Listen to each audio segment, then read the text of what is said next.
time to leave me, and I'm too sexy for this song. Langeskaft sidder på sit værelse og tænker over sit liv i lænker. For nu er 30 år gået, og hvad har han opnået? For som vi alle ved, så starter det med første vers. For Langeskaft startede det i 1976. Det var det år, en lille guldklump så lyset. Ud af moren kom han. Puh, det gav gyset. 30 år efter står Langeskaft nu som prinsemand. Uden klap for øjet og guldtand. Ak, de braste drømmes spor. Alle de ting, han ville have været, når han blev stor.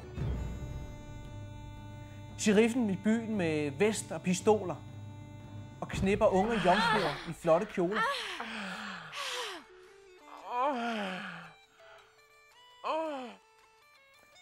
I hans teenageår udskød han drømmen om cowboy og begyndte i stedet for at spille badminton.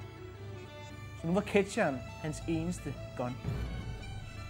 Det kørte derudad indtil selve djævlen kom og præsenterede ham for vodka, øl og rom.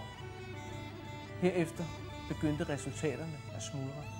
Men Langeskaft var ligeglad, for han var begyndt på pigerne og nulre. Det var den tid, hvor der var sex i luften, og man gik hele tiden og håbede på, at en pige ville dufte den. Hormonerne var ude af kontrol.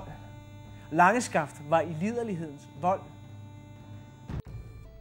Hver dag måtte han tæmme sine lyster med en ordentlig håndgokker til Sarah Youngs mørke lokker. Ja, dengang var det Sarah, der var dronningen. I ved, hende, der fremkaldte honningen. Ja, der blev sgu gokket dag og nat. Pistolen var altid lat. De ivrige svømmere ville altid ud. Bare sur røv, at det altid blev en klud.